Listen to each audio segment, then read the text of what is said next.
Un périple inouï et une expérience unique. Profitez de la compagnie.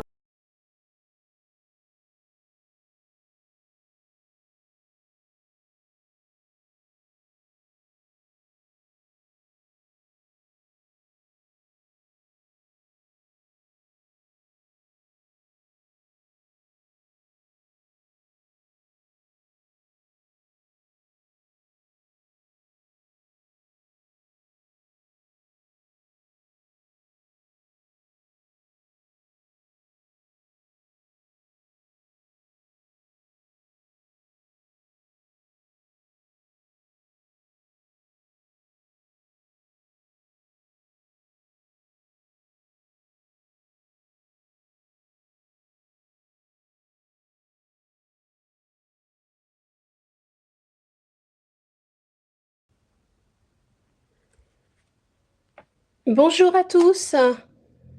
Et ben voilà, on est revenu aujourd'hui. Alors, je tenais à m'excuser en mon nom et au nom d'Intermed des petits problèmes techniques que nous avons rencontrés hier. En fait, la plateforme a eu des problèmes avec son serveur. Alors, je ne rentre pas dans les détails techniques parce que je ne connais pas ça, mais sachez que bon, il y a eu un gros bug qui a duré quand même pendant 2 heures et qui a concerné un petit peu tous les utilisateurs de cette plateforme. Donc, Intermed, pour compenser ces petits problèmes techniques, vous invite tous à une prochaine conférence, visioconférence, le 5 mai, sur le Louvre d'Abu Dhabi, qui sera donnée par une de mes collègues qui s'appelle Marie-Christine Van der Gam. Et voilà, donc vous serez tous conviés gratuitement à assister à cette conférence pour compenser malheureusement ces petits problèmes. Donc, pour ma part, eh bien, je vais recommencer là où j'en étais restée hier, puisqu'en fait, je sais que pas mal de diapos n'ont pas pu passer et qu'il y avait un décalage entre ce que j'étais en train de vous raconter et le diaporama que je faisais passer. Donc, je ne vais pas tout reprendre depuis le début. Je vais recommencer là où on était resté, surtout au site de Tikal.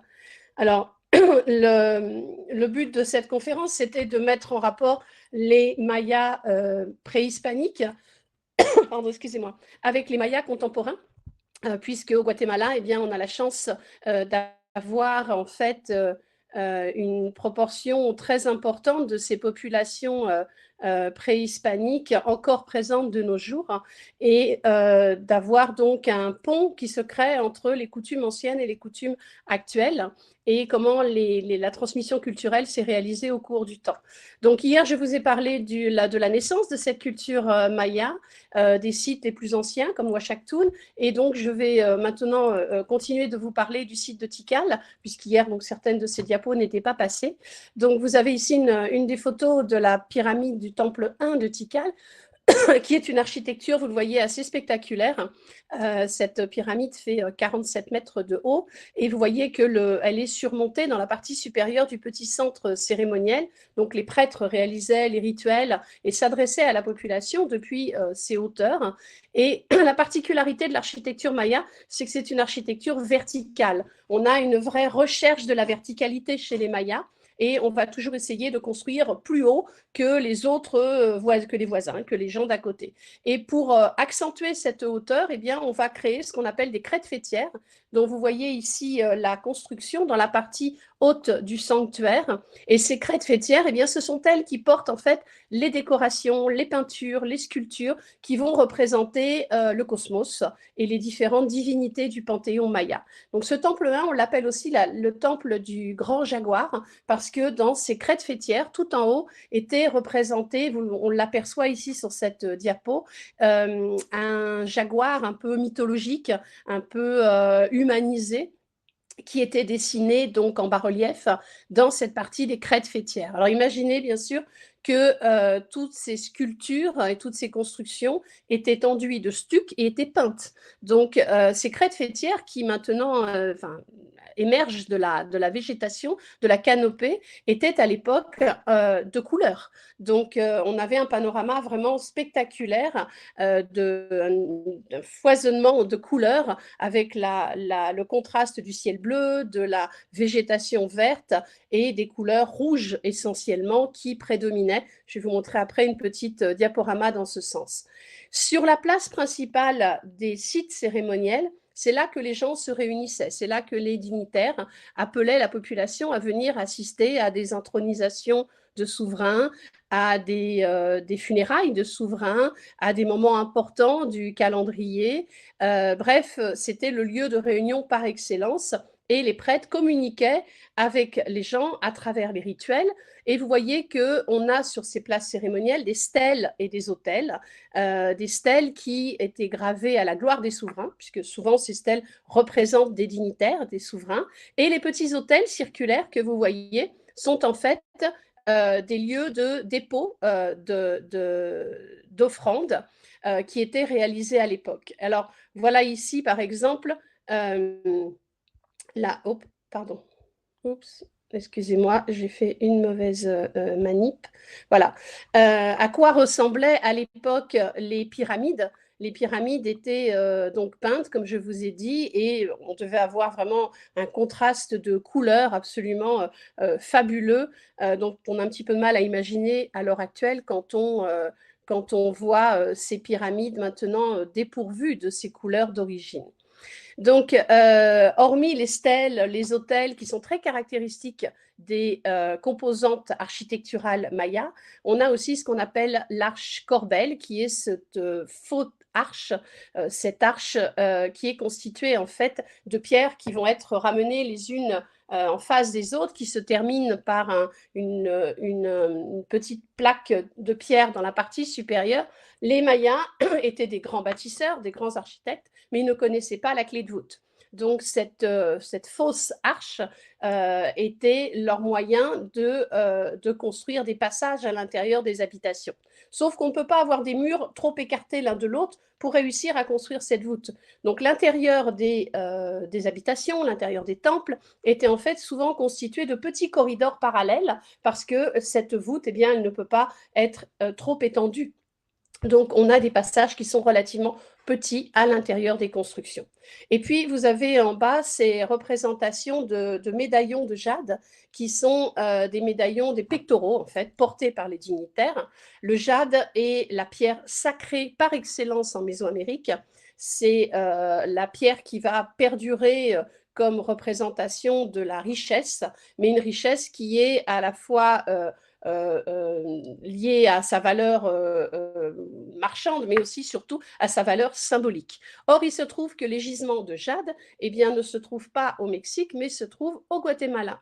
Donc, les gisements étaient exploités de façon très importante à l'époque préhispanique, et c'est le Guatemala qui exportait en fait ces morceaux de jade dans l'ensemble du territoire mésoaméricain où on en était très friand puisque le jade est la pierre précieuse par excellence. Donc la pierre de jade est très difficile à sculpter et il fallait une dextérité, une patience extraordinaire pour réaliser ces très jolies figurines que vous voyez ici. Et on a des masques en jade, des colliers en jade, des bijoux de toutes sortes qui en fait accompagnaient souvent les dignitaires dans leur voyage vers l'au-delà une fois qu'ils étaient enterrés.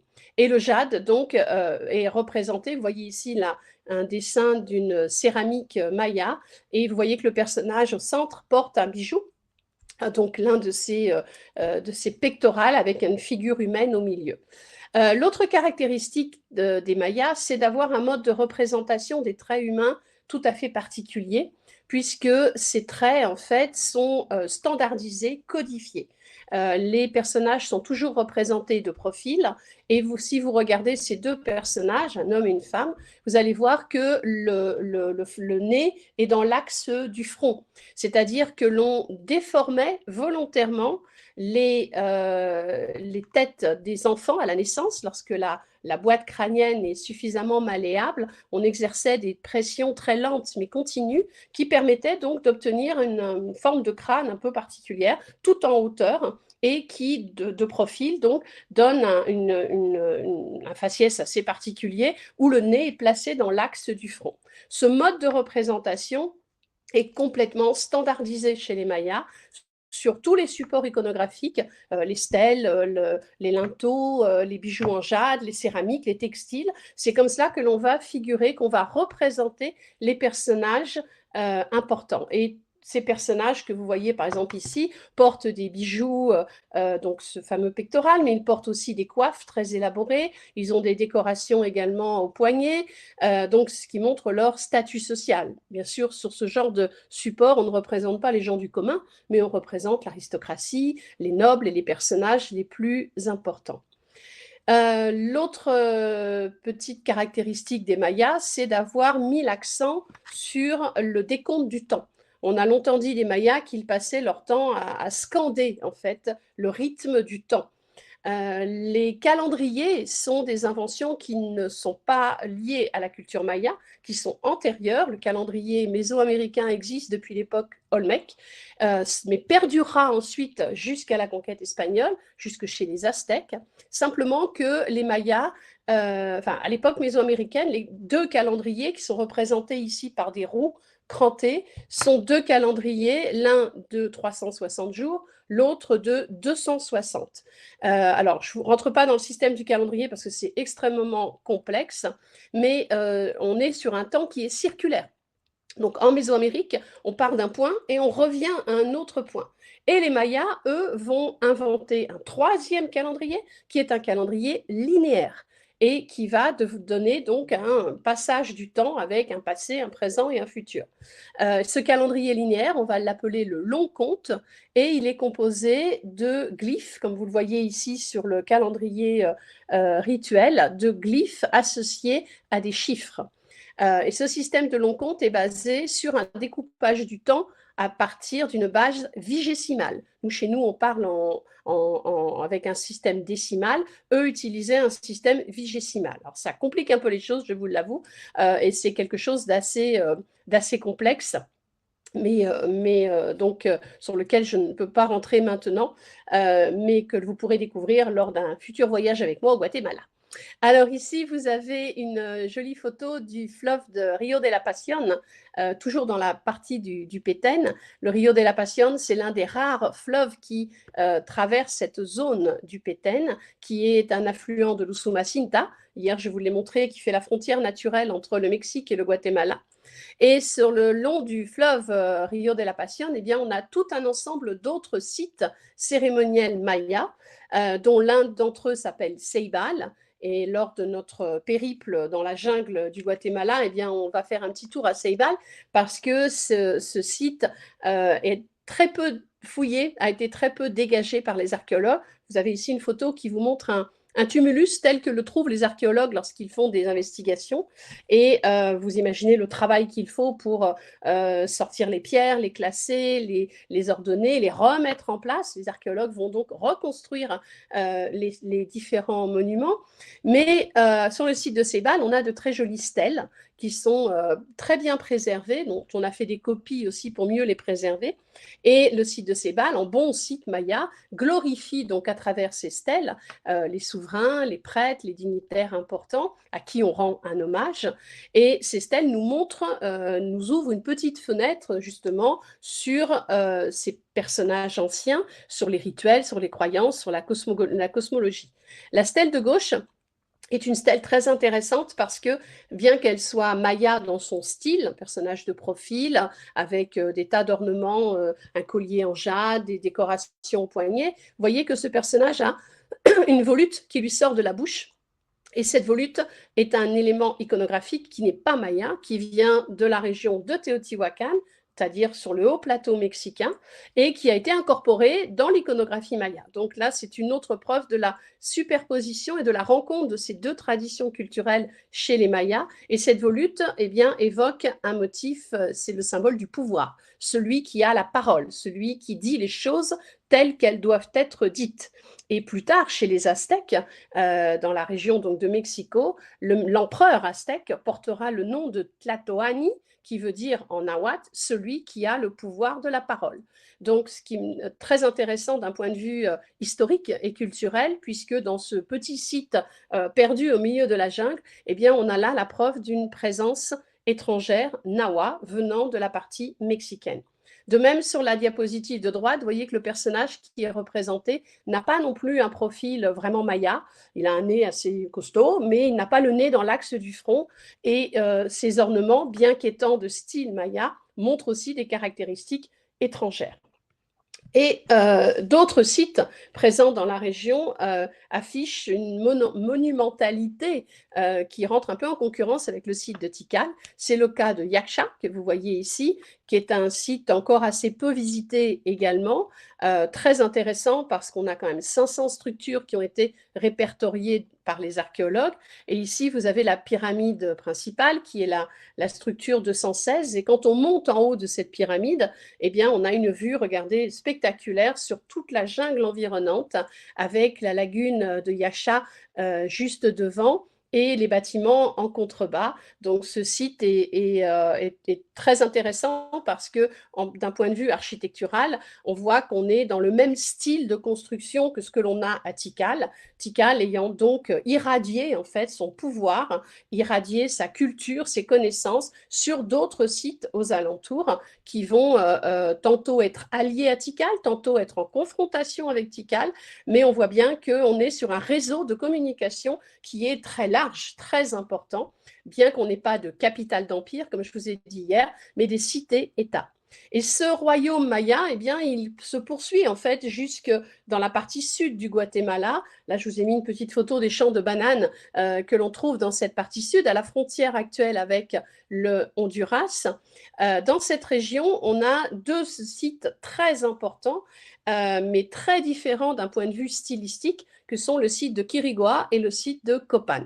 Quirigua se caractérise surtout par des stèles. Et dans la diapositive, la représentation de la place principale, qui est en fait rectangulaire, qui est tout en long, et les stèles que vous voyez dans la diapositive du bas, qui sont protégées maintenant par des petits toits de chaume, qui se trouvent être les stèles les plus hautes du monde maya, 10,6 mètres de hauteur. Donc c'est très, très important, tout en longueur et admirablement bien sculpté et admirablement bien préservé également. Vous voyez que sur le côté ici, je vous ai mis un détail des sculptures. Les stèles, elles sont tout le temps faites pareil chez les Mayas. On a un personnage dans la partie frontale qui est un souverain, un dignitaire, et ensuite sur le côté, on a des bandes glyphiques qui racontent l'histoire de ce souverain, de son intronisation, des batailles qu'il a menées, de tout ce qui s'est passé en fait à la gloire de ce souverain. Et ici, par exemple, les glyphes que vous apercevez sont flanqués de datations, puisque vous avez des barres, des petites barres, le deuxième glyphe en partant du haut à gauche, vous voyez qu'il y a un glyphe et puis on a une barre transversale, une deuxième et des petits points. Les barres représentent les chiffres 5. Donc on a par exemple 13 et le nom du glyphe à côté. Donc ça c'est une date qui correspond justement à ce fameux calendrier de long compte et plusieurs dates, vous voyez ici, qui sont données, qui correspondent parfois à la date de l'érection de la stèle, la date d'intronisation du souverain. Ça peut être différentes choses, mais on ne connaît pas encore complètement le déchiffrement des glyphes mayas. Ça fait l'objet d'un débat, alors là, sur lequel je ne rentrerai pas non plus maintenant, très comment dirais-je, très dur entre les partisans d'une écriture presque quasiment déchiffrée et ceux qui, comme moi, ont des doutes sur la méthode qui a été employée pour déchiffrer ces glyphes. Mais il n'y a pas que sur les stèles qu'on trouve une quantité de glyphes, mais également sur les autels. Tout à l'heure, je vous ai montré des petits autels circulaires disposés en bas des stèles, donc sur lesquels on déposait des offrandes pour les offrir aux dignitaires. Mais ces autels peuvent être, comme à Quirigua, des énormes blocs de pierre sur lesquels on va dessiner des représentations cosmologiques. Et vous voyez qu'en fait, ce bloc de pierre eh bien, a deux yeux, une bouche énorme de laquelle on voit les dents en haut, et dans cette bouche apparaît le visage d'un personnage. On appelle ces autels les autels zoomorphes parce qu'ils présentent souvent des traits de jaguar un peu anthropomorphisés, mais également des traits de serpent, de crapaud. Et en fait, si vous regardez bien, vous allez voir que tout le bloc est complètement sculpté en haut, sur les côtés, en bas, de partout. Et ça, c'est une caractéristique du site de Quiriguá. On ne le retrouve nulle part ailleurs. C'est propre à Quiriguá d'avoir représenté ces autels tels un peu des monstres mythologiques. Et donc, ça fait appel, bien sûr, à toute une connaissance mythologique qui nous échappe encore beaucoup. Et là, on voit que eh bien, les glyphes vont se mélanger à l'image et composer des images. Et c'est là toute la difficulté de la lecture de l'écriture maya, c'est qu'on mélange l'iconique avec le glyphique. Et de l'autre côté de la vallée du mont Tagua, là où se trouve le site de Quiriguá, se trouve un autre site très important qui est le site de Copan. On va dire que Copan, après Tikal, est le deuxième centre le plus puissant à l'époque de l'apogée maya. Là, je vous ai mis une petite reconstitution de ce site tel qu'on peut imaginer qu'il était, et ça devait être quelque chose de très impressionnant. Copan a été l'un des premiers sites à être découvert par les Occidentaux à la moitié du 19e, et on y a retrouvé énormément de stèles, de très belles factures, que je vais vous montrer après, des bâtiments enfouis dans la jungle. Alors c'est très beau, très romantique, très exotique, et c'est à partir de la découverte du site de Copan qu'on va dire des Mayas qu'ils sont les Grecs de la Mésoamérique, parce que leur sculpture, leur art, leur architecture est tellement extraordinaire, tellement flamboyante, qu'on va en faire les Grecs de la Mésoamérique. Mais bien sûr, les Mayas, comme je vous ai dit, ne sont pas les seuls en Mésoamérique, mais leurs caractéristiques artistiques sont tellement flamboyantes qu'on va beaucoup se concentrer sur leur étude. Voilà ici donc le paysage actuel du site de Copan, avec en contrebas le jeu de pelote que je vais vous remontrer après. Mais juste pour vous donner une petite idée de la qualité artistique de ce site, vous voyez un hôtel en haut à gauche qui a été entièrement sculpté et qui présente des personnages qui se font face, deux personnages qui se font face, et derrière eux, ensuite, sur les côtés, on a toute une série d'autres personnages dont on pense qu'ils représentent les dignitaires de Copan, qui se succèdent les uns derrière les autres, et le fondateur de la dynastie, qui serait représenté ici au milieu à gauche, qui tient dans sa main une sorte de sceptre de représentation du pouvoir, qu'il passe à un autre dignitaire. Et on a des glyphes, bien sûr, qui viennent donner les noms de ces personnages. Donc, Copan est un site qui, tout comme Tikal, tout comme Ceibal ou Yaksha, va connaître son apogée entre 600 et 800 de notre ère, et à partir de 800, va commencer à décliner. L'autre caractéristique, c'est cet escalier hiéroglyphique que vous voyez ici en bas. Donc, il s'agit d'une pyramide, mais cette fois-ci, les glyphes, l'écriture, on l'a porté sur chaque échelon, chaque marche menant au sommet de la pyramide. Donc, c'est le plus grand texte épigraphique connu chez les Mayas que l'on a représenté sur cet escalier. Et en bas, on a une stèle représentant l'un des souverains qu'on appelle coquillage fumant. Alors, les noms, c'est un petit peu particulier. À côté du site, à l'heure actuelle, on a un musée dans lequel on a présenté et recréé différentes façades, différents monuments de Tikal. Et on a également fait une copie d'un bâtiment très intéressant qui, à l'heure actuelle, se trouve enfoui à l'intérieur d'une pyramide. Vous voyez, ce bâtiment de couleur rouge, avec du vert, du jaune, des couleurs très, très flashy, était à l'origine la première construction d'une des pyramides, qu'on appelle la pyramide 16 de Copan, qui a été recouverte par une autre construction, puis par une autre construction, telle des poupées russes. Mais les archéologues ont réussi à mettre en évidence ce tout premier bâtiment et qui a préservé, grâce au fait d'avoir été protégé par les constructions successives, on a réussi à récupérer les couleurs. Et donc, on a reconstitué ce bâtiment. Alors, vous voyez, nous, nous, occidentaux, quand on voit ça, ça fait un peu kitsch hein, dans notre perception esthétique et artistique. Mais à l'époque, il faut bien comprendre que tous les bâtiments étaient décorés de cette façon. Et là, on a bien sûr une vision, alors là aussi, je ne rentrerai pas dans le détail, mais une vision de la cosmologie maya avec des représentations de divinités. Et les stèles de Copan sont très différentes de celles de Tikal, dans le sens où on a ici des représentations, je dirais presque en 3D. On a des personnages qui sont en relief. le stuc a été creusé très profondément et vous voyez que du coup, on a l'impression d'avoir des personnages qui émergent en quelque sorte de la stèle, qui portent des coiffes très extravagantes, qui ont des tas de décorations sur leurs vêtements, sur leurs jambes, leurs chaussures, et ces personnages semblent presque animés. Donc ça, c'est la caractéristique justement de Copán, c'est d'avoir des stèles qui sont parmi les plus fines, les plus élaborées, les plus travaillées du monde maya. Et on a parfois d'autres structures assez amusantes, il faut bien l'avouer, tel ce petit jaguar que vous voyez ici, qui a été sculpté en bas-relief, qui est disposé en fait à côté d'un escalier. En fait, on a 2 jaguars de chaque côté de l'escalier, et ce petit jaguar, regardez, il a sa main portée sur sa taille, l'autre main dressée devant lui, qui semble indiquer le passage de l'escalier. Son corps, en fait, est très humain, mais sa tête, elle est bien sûr celle d'un félin. Donc, moi, j'ai toujours pensé que les Mayas avaient un petit peu d'humour, un peu dans leur façon de représenter les choses, même si c'est pas toujours très drôle ce qu'ils racontent. Mais on a effectivement des représentations à Copán qui sont tout à fait uniques en leur genre.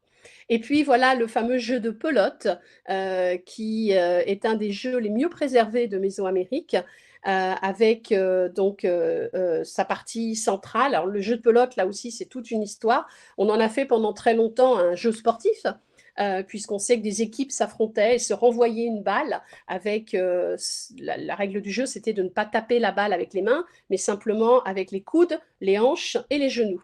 Donc on a vu ça un peu comme un jeu sportif. C'est pas du tout un sport, c'est un rituel puisque la balle figure le soleil et le fait de se la renvoyer va symboliser le mouvement solaire. Et le jeu de balle se termine toujours pas très bien parce que ça se termine par un sacrifice humain tel que les Mayas savaient les réaliser à l'époque.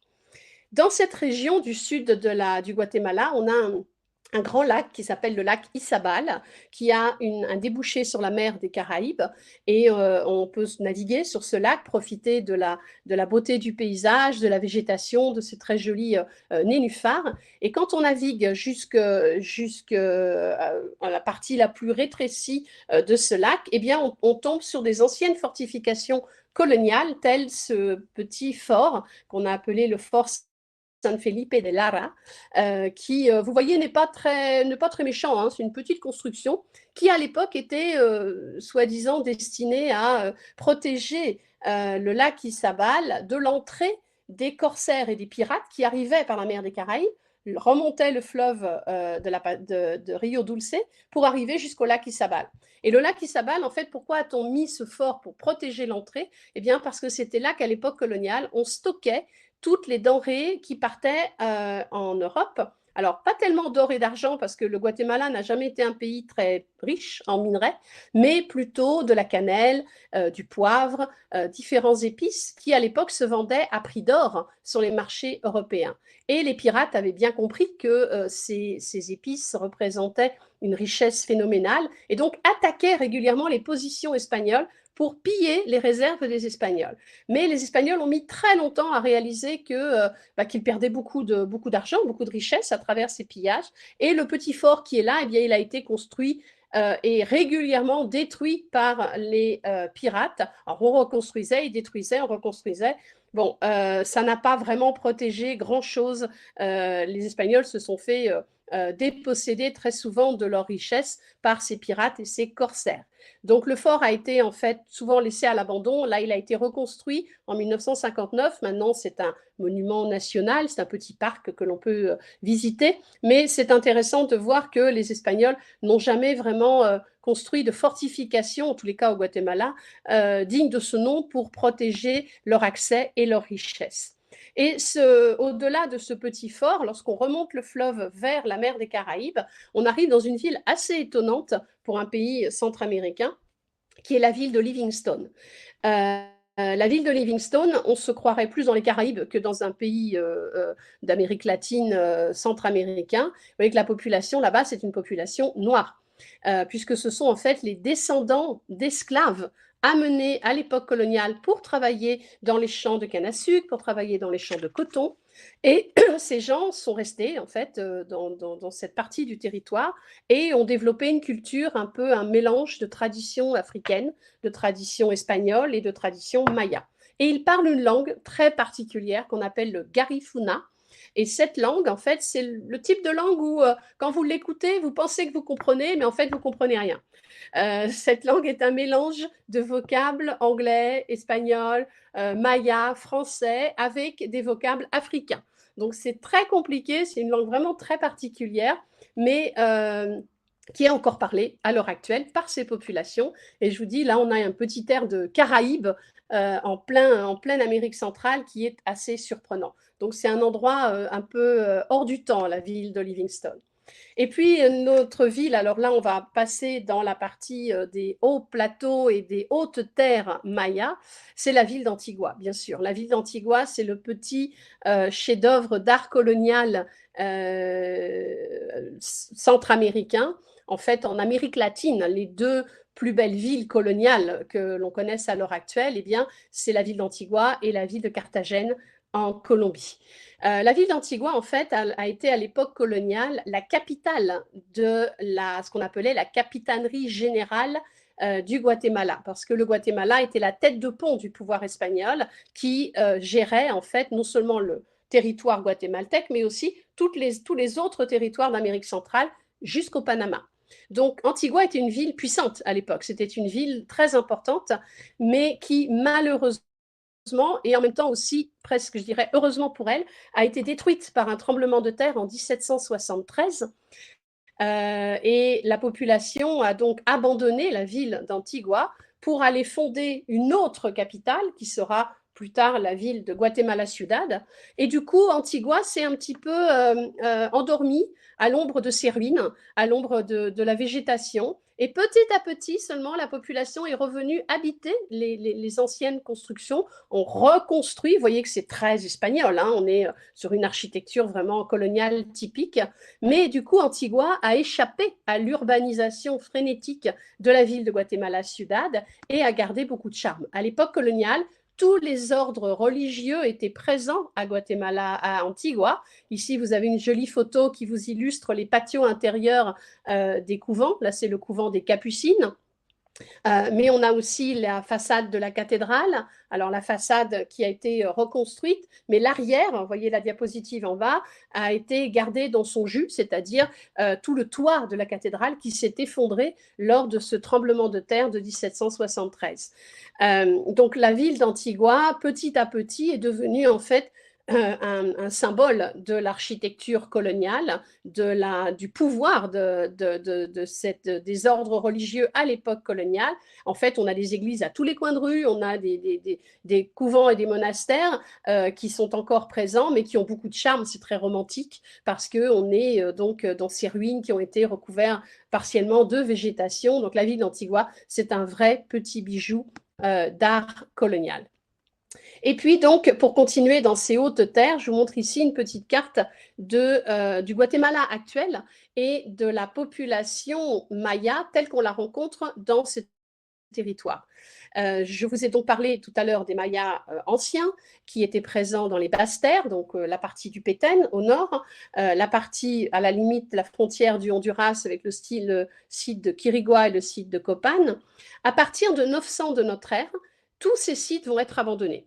Et la culture maya commence à diminuer, à flancher, on va dire. Mais comme je vous ai dit, les Mayas n'ont jamais disparu, ils sont toujours présents. Mais il y aura une migration très importante de ces populations vers les hautes terres. Et vous voyez, tous ces patchworks de couleurs que vous apercevez ici, eh bien, ce sont les langues mayas encore parlées à l'heure actuelle. On a 22 langues mayas qui sont parlées encore à l'heure actuelle.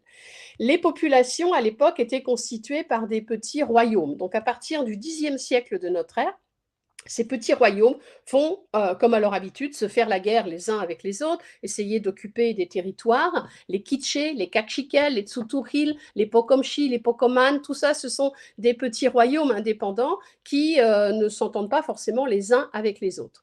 Lorsque les Espagnols arrivent à partir de 1524, eh bien, ils vont trouver ces hautes terres habitées par ces descendants des populations préhispaniques qui sont en rivalité les unes avec les autres.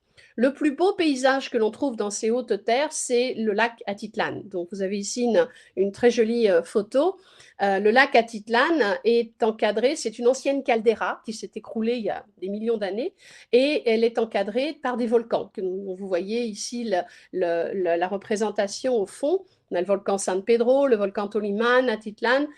Ces volcans forment un cadre absolument superbe autour du lac. Et la population qui habite autour du lac, ce sont les Indiens Tsutujil, qui habitent plein de petits villages qui sont disposés sur le pourtour du lac. Et ces Indiens Tsutujil, eh bien, ont gardé leurs coutumes anciennes. Vous voyez ici une femme qui porte le vêtement traditionnel, les huipils. Le huipil, c'est la tunique brodée portée par les femmes, avec des jupes qui sont en fait des morceaux de tissu qu'on se met autour de la taille. Et les Tsutujil, donc, vivent dans ces petites communautés. Il faut savoir que tous ces Indiens mayas que l'on trouve à l'heure actuelle au Guatemala représentent probablement plus de la moitié de la population. Je dis probablement parce qu'en réalité, on a beaucoup de mal à estimer, avoir une statistique précise. Est Maya celui qui se reconnaît comme Maya, qui parle une langue Maya, qui porte un costume Maya. Mais en réalité, les gens, s'ils mettent un jean et un t-shirt, bah, ils se fondent dans la population métisse et ils échappent au recensement. Les Mayas ont été très maltraités à l'époque de la conquête, ils ont été exterminés, ils ont été stigmatisés, discriminés. Donc, beaucoup de gens refusent de se reconnaître à l'heure actuelle comme étant Mayas et préfèrent eh bien, quitter leurs vêtements traditionnels pour s'habiller à l'occidental et passer inaperçus. Mais certains d'entre eux revendiquent haut et fort leur culture maya, comme ces femmes, regardez, qui portent de magnifiques huipils, de magnifiques couleurs et qui affichent leur indianité. Voilà à quoi ressemblent les marchés. Les marchés, c'est le lieu de réunion par excellence, là où on vient faire ses courses, où on parle avec les gens. Et les marchés indiens, eh bien, au Guatemala, c'est un défilé, un feu d'artifice de couleurs absolument fabuleux. Regardez les couleurs vives donc utilisées par les femmes pour décorer leur huipil. Et ça donne toujours lieu à des réunions assez extraordinaires. Le marché le plus connu au Guatemala, c'est le marché de Chichicastenango, qui est un marché maintenant très touristique, ça c'est sûr, il faut bien l'avouer, mais qui garde quand même ses caractéristiques anciennes, comme par exemple ici le marché aux fleurs, qui a lieu sur le porche de l'église et où les femmes viennent vendre toute leur culture de fleurs. Et le marché même, en lui-même, ça c'est une partie du marché qui est couverte, tous les légumes, les fruits cultivés dans la région sont présents. Pourquoi est-ce que les Mayas se sont installés dans ces hautes terres jusqu'à présent? Eh bien parce que ces hautes terres sont des terres extrêmement fertiles. Elles ont été fertilisées depuis des milliers d'années par les éruptions volcaniques et les cendres ont rendu la terre en fait beaucoup plus fertile qu'elle ne l'était dans les basses terres. Donc ces gens se sont installés là, ont profité de ces terres fertiles et ils sont restés jusqu'à l'époque actuelle. Donc vous voyez les costumes traditionnels portés encore par ces gens. Le monsieur à droite a une espèce de costume un peu syncrétique maya contemporain puisqu'il porte une espèce de chapeau de cow-boy, mais sa chemise est brodée avec des motifs et des couleurs maya. Et ça fait partie voilà, des petits postes de vente qu'on trouve à Chichicastenango avec de très jolies étoiles entièrement brodées à la main et avec des couleurs assez remarquables. Voilà des portraits de ces gens à l'heure actuelle qui malheureusement représentent en fait la population la plus pauvre du Guatemala. Ces gens vivent, ce sont les agriculteurs qui vivent de façon très modeste, mais qui vivent dans des conditions aussi très difficiles parce qu'ils continuent d'être extrêmement discriminés. Ici, vous avez une représentation des autorités religieuses qui sont en fait je dirais les personnages les plus importants dans la communauté, puisque dans chaque village, on a le maire du village, qui est un maire tout à fait, je dirais, élu officiellement, mais on a les autorités mayas, qui, elles, sont une sorte de gouvernement parallèle qui représente en fait un pouvoir autochtone indigène qui doit gérer souvent en parallèle avec le maire en place. Donc c'est une forme d'organisation sociale et religieuse très particulière. Et vous voyez que ces autorités religieuses portent les symboles de leur office, notamment ce bâton de commandement qui est porté par le monsieur devant. Et on a des divinités assez surprenantes au Guatemala. des réminiscences en fait des traditions anciennes, telles que ce personnage ici qu'on appelle Mashimon, qui se trouve être un espèce de tronc de bois sculpté avec un visage humain. Alors là aussi, je n'ai pas le temps de rentrer dans la description de ce personnage, mais vous voyez qu'on lui fait des offrandes. À droite, on lui met des bougies, on lui donne des fleurs. Mashimon est en fait le résultat du syncrétisme religieux qui s'est produit à l'époque coloniale lorsqu'on a évangélisé ces populations, mais qu'elles ont résisté à l'évangélisation. C'est-à-dire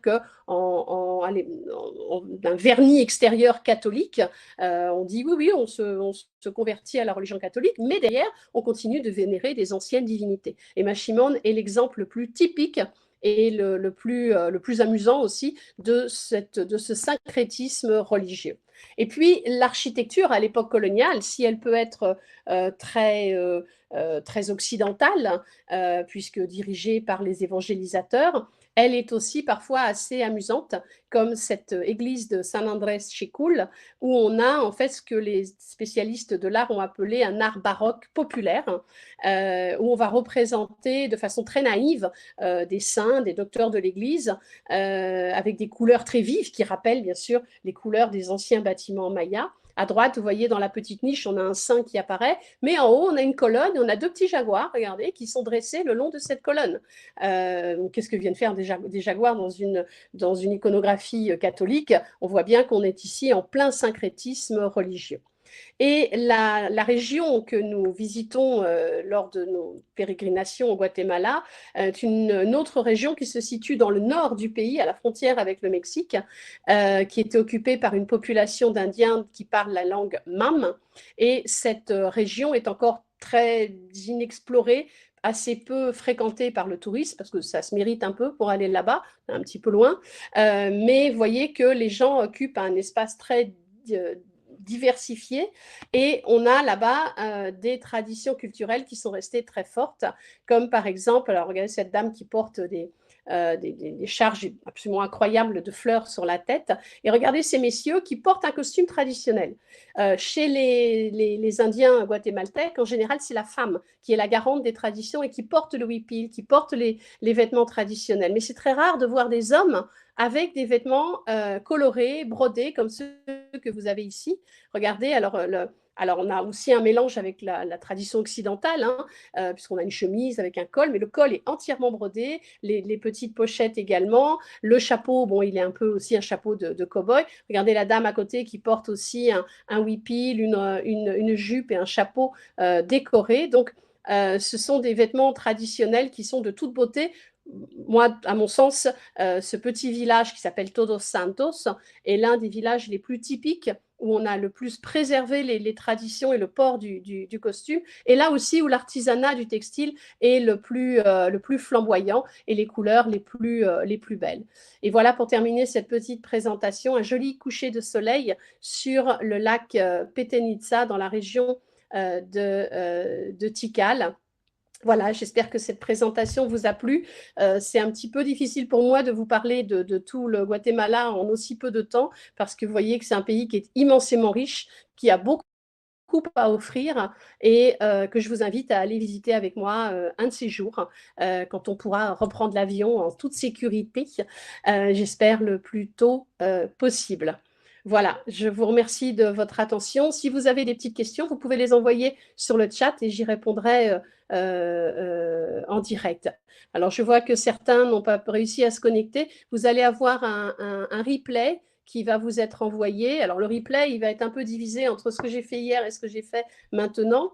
Mais vous allez avoir donc, il faudra faire la jonction des deux, mais voilà, vous pourrez revoir cette conférence tranquillement chez vous, à votre rythme. Et j'espère vous avoir fait vous évader un petit peu de ce confinement qui est parfois un petit peu difficile à porter. Et puis, j'espère vous retrouver bientôt pour de nouvelles aventures. On a un voyage au Guatemala qui est prévu au mois de novembre, mais je ne suis pas sûre qu'on puisse garder cette programmation. Sinon, ça sera pour le mois de novembre de l'année prochaine. Et j'espère, entre-temps, je vais revenir vers vous avec une autre conférence sur la Colombie, qui est aussi une destination, vous allez voir, assez fabuleuse. Et puis également, le musée du Quai Branly va lancer une exposition sur les Olmecs qui devrait démarrer là fin mai. Donc j'espère que cette exposition va ouvrir et que je pourrai vous donner un rendez-vous pour aller la visiter ensemble. Mais bon, Internet vous tiendra informé de tout cela. Sinon, bah, je vous donne rendez-vous cet après-midi où mon collègue et ami Laurent Abry va vous faire une présentation de Venise. Donc je ne doute pas que là aussi, vous allez pouvoir vous évader un petit peu et profiter de son immense talent et connaissance sur Venise. Voilà, je vous remercie tous et prenez bien soin de vous, restez bien chez vous jusqu'à la fin du déconfinement et faites bien attention à vous quand vous sortez. Merci beaucoup.